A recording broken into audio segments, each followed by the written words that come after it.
Podcast. It's Big Podcast Playbook, the marketing podcast for podcasters. My name is David Hooper.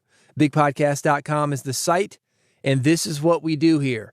Help you grow your podcast audience, get more people to your podcast, make more money with your podcast, get advertisers and sponsors for your podcast, make impact with your podcast, spread a message that matters, make people feel good, make you feel good. You're going to build your self-esteem because of a great podcast.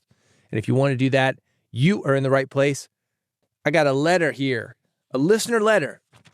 You hear that? Listener letter. Came on paper. No, it didn't.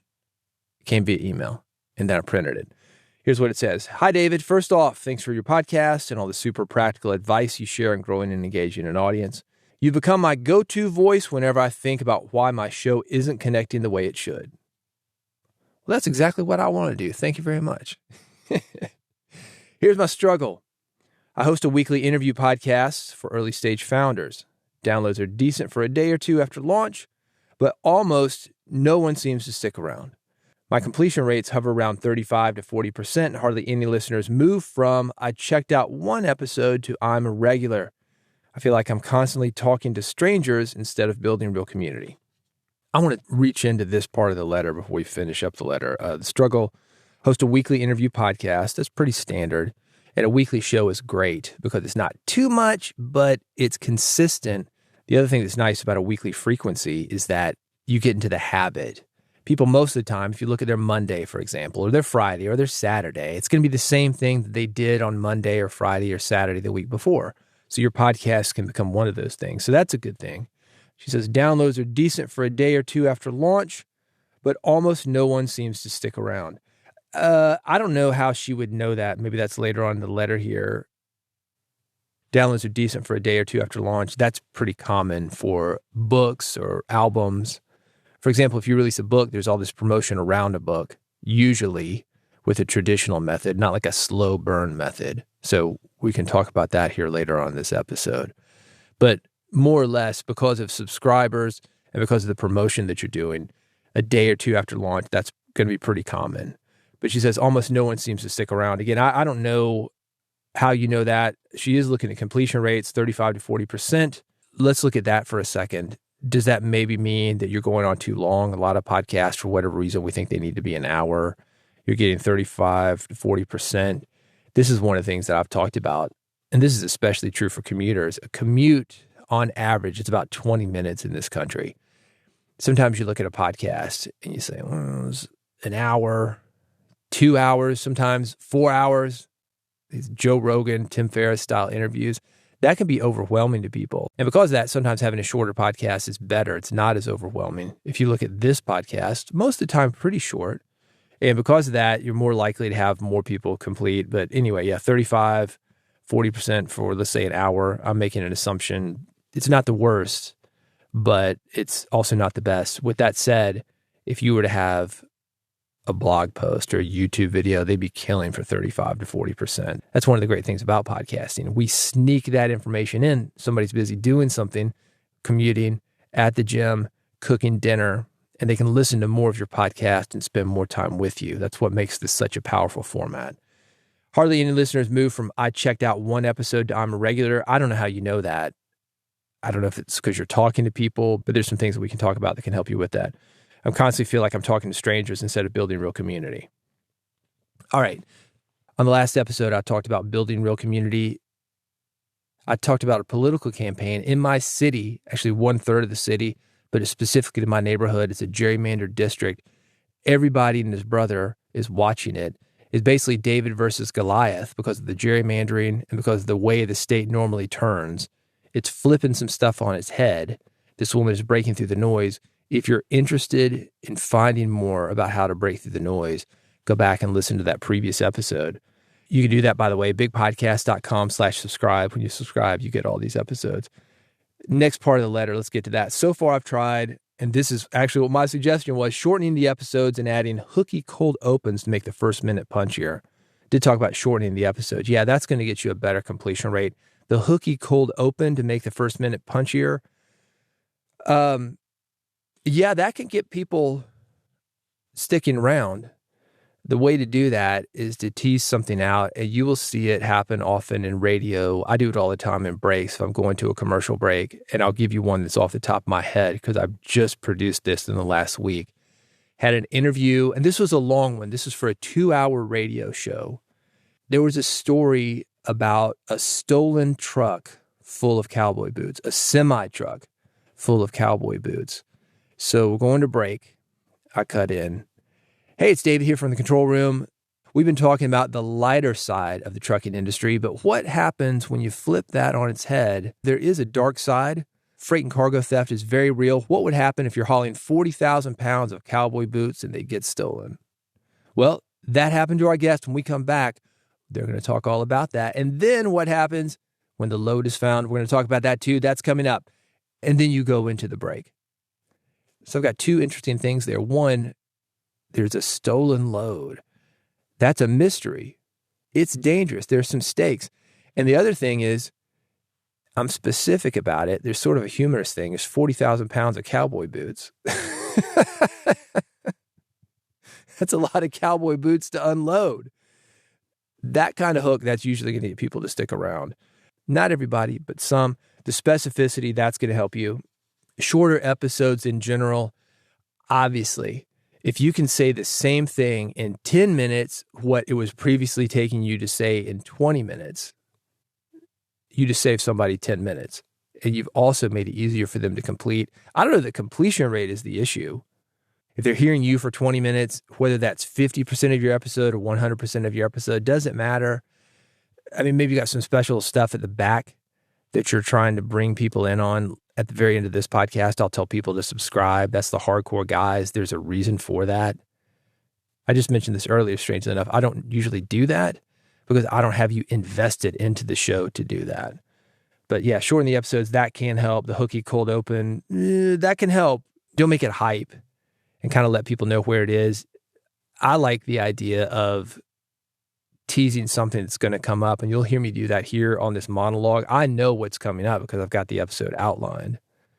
You may not have that in an interview, but one of the things that you can do, you could say something like, well, I know one time you were delivering cowboy boots. That was your first job before you got into blank, whatever it is now. We're going to talk about that in a minute. First, I want to ask this. You can tease out questions ahead of time. That might help you. Let's get back to the list of so far I've tried. Posting audiograms and quote cards on Instagram and LinkedIn every week to promote new episodes. Well, here's what the next thing is. She says, neither has moved the needle on retention or repeat listens. Yeah, audiograms, don't let it keep you from doing it. If you're good at audiograms, it can be helpful. What a lot of people do is they'll do a clip and then it cuts off in the middle of even words. They're not really specific about it. What I like to do with an audiogram is the same thing I would do on a radio, and I call it a 3-bullet ad. So I would say if I had a guest, for example, you said you're talking to early stage founders. Hey, it's David Hooper. I've got a great episode coming up, the Early Stage Founder Podcast. I'm talking to Rico Rodriguez. What are we going to talk about, Rico? Rico says, well, David, we're going to talk about 1, boom, 2, boom, 3, boom. Then I go back into it. That's the Early Stage Founders Podcast. You can find it right now on Apple Podcasts, Amazon Podcasts, Spotify, or wherever you get your podcast. We'll see you on the next episode. So you're teasing people out. You're letting people know where to get it. You're telling them what they're going to talk about. It's what in radio you call a donut. It wraps around the content in the middle. And it's basically that. It's stuff you've already talked about, by the way. But you're asking it like, what are we going to talk about? Because again, you know, you've got that outline. You've just done the recording. What's coming up? You say, what are we going to talk about? Because the episode hasn't been released yet. Then the guy says 1, 2, 3 things he just talked about. Then you let people know where to get it. So an audiogram like that might help you. Quote cards on Instagram, LinkedIn. Test it. You're saying it's not working for you. I think the quotes, I mean, you can tease people if it's something like a stolen load of cowboy boots. Oh man, I had it happen to me one time, what we call twinning, or you're in the cowboy boot business. Oh man, stolen cowboy boots. We have that all the time. That can bring people in. I would say for LinkedIn, and I'm not a LinkedIn specialist, but I do use LinkedIn. I would say start a conversation around it. And if you're interested in more, I've got an early stage founder. He's talking about it here on this episode, a link to that episode. What would you do specifically to turn these casual one-time listeners into loyal returning fans who feel personally connected to the show? Any concrete steps or frameworks I can follow would mean a lot. Well, I've already done that. Let's review the big one. I think this is important. The existing community that's out there in Nashville, we've got something called an entrepreneur center, these startup accelerator things that are supposed to get guys online and making money a lot quicker than they would otherwise. Go to these existing communities, network with them. I talked about in the last episode, nose to nose, toes to toes, shake hands, listen to them. They're going to tell you what they want, and they do listen to podcasts. So if you can deliver that, you're in good shape. Plus, when you meet somebody, I got a podcast, we take it for granted. Oh, man, I'd kind of like to hear that podcast. I got a book. Oh, I'd kind of like to see that book. Maybe you're not going to read the book, but you might look at it online. Say, oh, okay. Oh, that's cool. You're going to get an idea of what that person is doing. You can entrench yourself in that community so you are that person. I've done that a few ways with my radio career. At this point, on the show that I work on called Music Business Radio, people come to us. I've told this story a lot, but if you haven't heard it, it's worth telling again. For 20 years, I tried to get Dolly Parton on my show. Didn't hear a thing. Dolly Parton is down the street from me. I could walk to her office in 10 minutes. Is she there? Probably not. But if I could get in there, she's pretty close. Her people are pretty close. Eventually, she comes to me. Hey, would you like to do this? Now, I don't know if she knew me from that work I was doing, or she knew me because I've got a big antenna attached to this show, or she knew me from reputation for being on the air for 20 years. But she did come to me. That's because I'm entrenched in the community. I was talking to a program director who works with the biggest country jock in the country. That's kind of a funny word. The biggest country music jock in the United States. And I was asking, how do you get your interviews? He said something I think is important, not just the big antenna and the big audience, but they trust him.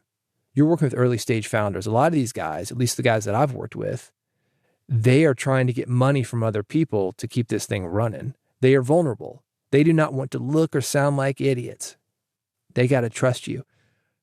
That's going to help you a lot. If people know that you are fair, and that's listeners and the people that you interview, you're going to have more people stick around, more people come to you with opportunities. So I would say that's number one. Engage with the existing community and be a part of that community. Get out there in person, make that happen. A couple more things. Maybe people aren't listening because it's you. That may sound harsh, but the reality is that we think we've got a great show because we're connected to it. Sometimes, maybe not so much. So maybe there's some things that you could change, and you're coming to me and saying, hey, what can I change? Okay, but is it you not something about your show that they don't like? Are you not considered an insider? Do you not have your skills as an interviewer or as a host together? Do you not have the audio quality? Are you not showing up in a way that makes them look good? I would look at those things. I would also look at them, the other side of the equation, because you've got an interview podcast. Maybe it is them. This happens to me so often because I sound good. I'm mic'd up. You're hearing me. You think you sound that good as well. You do not. And I have to be very clear to any guest that I have in a remote situation. Do not use a laptop mic. Do 100%. It is non-negotiable. Do wear headphones. And people argue too, well, I've never worn headphones before. I don't like headphones. You're wearing headphones on this episode. I had a guy one time talking into the wrong side of his mic. And this is how you fix that. If it feels like somebody's in a room and they're walking around and they're not on the mic like this, have them tap the mic. And I've had this happen with people more than once. They'll tap the mic, they're talking into the wrong end of it. I had a guy argue with me one time. He said, I've done 100 episodes like this. Yeah, guy, they're not professional like I'm professional. They don't care. I care. If you want access to my audience, you've got to show up in a certain way. Are you editing your guest? Are you editing yourself to make you and the guest sound your best? There are a lot of little things that you can do. It's not glamorous, but it's not that bad. It's going to make you feel good about yourself. You're going to go back to those people. They've done these 100 interviews. They sounded like balls on all of them, except yours. Oh, man, now I see the difference. It's not your job to win these guys over, but it is your job to have a good episode for your audience. So thank you very much. By the way, I'm not going to listen. M.E. Thank you very much, M.E. Female name. I think I got the pronouns right. Thanks for the letter. I take these letters. If you want to reach out to me, you know how to do it. bigpodcast.com. By the way, if you want to work with me personally, bigpodcast.com/AMP. That's AMP. It stands for Audio Monetization Program. This is me working with you, working with other podcasters who are working as hard as you are. So there's that built-in community. You can get in there, ask other people questions, not just me. Get the answers, work with me one-on-one. I've got some training in there. You can find out more about it. bigpodcast.com/AMP, bigpodcast.com/AMP. That is the way to work with me if you really want to take your show to the next level. But if you just want to listen to me, hang out a little bit, you can subscribe to this podcast for free. The way to do that, bigpodcast.com/subscribe. You go there, you see a page, and that page has 3 buttons. One of them, iPhone. The other, Android. The other, an old-fashioned RSS feed. How do you listen to this podcast? Well, you know which one to pick. An iPhone, an Android, or an RSS feed. You'll find it at bigpodcast.com/subscribe. Go there now before you forget. And when you do, I'll see you on the next episode of Big Podcast Playbook. Hey, it's David Hooper, host of Music Business Radio. If you love music, come spend an hour with us as we take you behind the scenes of the music biz. My guest this week is Jason Hollis. He's a record producer. He's into artist development, but also owns a club, the 8th Room on 8th Avenue South. Jason, what are we going to talk about? We're going to talk about, the music industry, Nashville and Los Angeles. We're going to talk about opening a club, and we're going to get into some artist development. Music Business Radio, Sunday mornings at 11, with a replay Monday nights at 9 on Lightning 100.